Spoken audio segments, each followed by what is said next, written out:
And the apology is that I actually have to be at a meeting in half an hour on the main campus of the university, so I won't be able to stay for this morning's proceedings.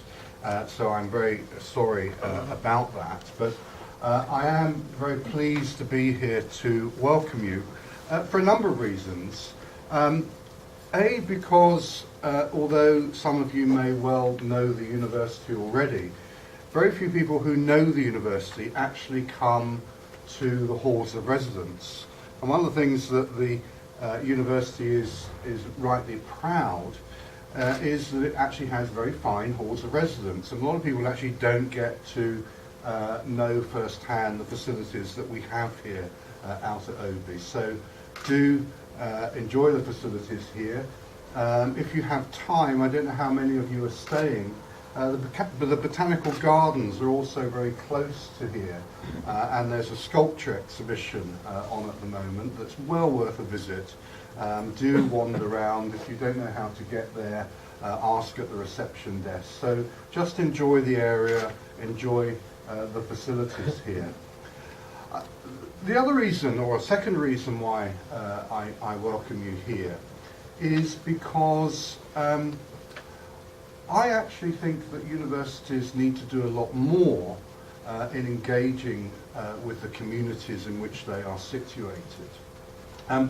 I think it's very sad that, in fact, let's do a straw poll. Okay, how many people here went to a university? Well, that's excellent. That's probably 90+%. And of course, don't forget, for those that didn't put their hand, it's never too late to go to university. It isn't just about 17 and 18-year-olds these days. But no, the point is, so we have a large number of people who have been to university. Okay, how many people of those that went to university have gone back to a university for any other reason after they graduated? Not so many, and you see, that's my point. That we're very good at bringing people into university very often after they leave school. But university is more than just about educating young people. And also, it's not just about educating people in whatever subject they're particularly interested in. You know, whether it's English language or history or philosophy or engineering. Yes, these are all important academic subjects, but it's also about preparing people for the world of work. And we often forget that we have to increasingly combine academic learning with preparation for the world of work. And we can't do that on our own. That requires partnerships, with the industrial and business sector. So there are very good reasons for educational purposes that we need to reach out and have better links with the world around us.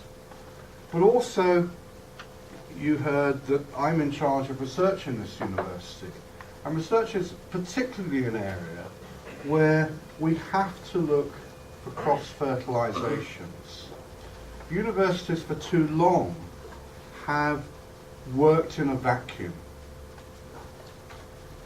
Academics, and I used to be an academic, so I don't know what these days whether I still am, but I've served my time. I've worked in a leading research group. I've written books and learned papers and done all those kinds of things that academics are meant to do. And you know what? In the whole time, I worked for 15 odd years doing research in Cambridge University. You may have heard it. It's quite a well-known university. In that whole time, I never met a single person working in trade and industry. Now, those days, hopefully, are beginning to disappear. We need to make our research more relevant to the world of enterprise and industry. But that's also a two-way process. This is not just about presenting our ideas to those in the commercial sector. It's also about trying to get the commercial sector to understand that they need to articulate to the research community within universities what their problems are that they need solutions to. And that's why we need a dialogue, ladies and gentlemen. This is a two-way process. And Leicester University are very proud to link up with this association in order to facilitate that process. And we clearly hope that this is a starting point that will lead to further discussions and interchanges.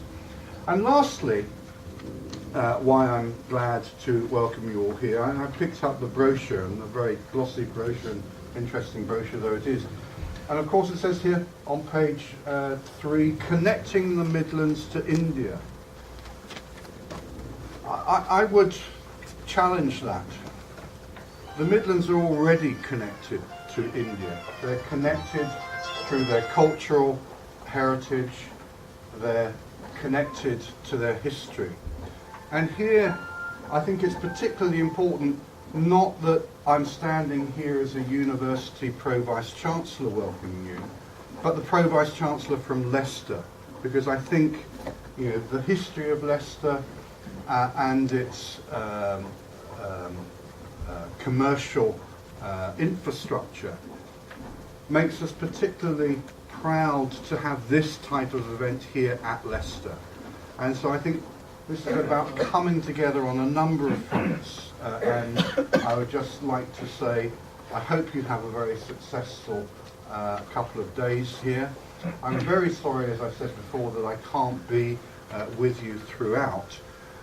What I can say, however, is that one of my colleagues, who will be speaking later about some of the work that we're doing at Leicester, Lisa Stocks, Dr. Lisa Stocks, will be here. So if there are particular things that you would wish to know about Leicester, please speak and contact her. You can always email me. One of the advantages of having a surname like mine is that if you simply type the surname into Google, the chances are it will be the top entry that you will find. It's a fairly unique, in fact I actually have a totally unique surname and Christian name combination. There is only one Kevin Shurer, so if you type it into Google, that's the one that you're looking for. You can find all my contact details there. So if you have questions about the university, about the research we're doing there, the way in which we want to get students involved in preparing them for the world of work, then do come and see me, do come and talk to me, but also talk to Lisa as well over the next day whilst she's here. Well, thank you very much, and I hope you very much have a productive and enjoyable conference, and I'm sorry if I'm just going to head out in order to try and get down the road in 25 minutes. Okay, thank you very much.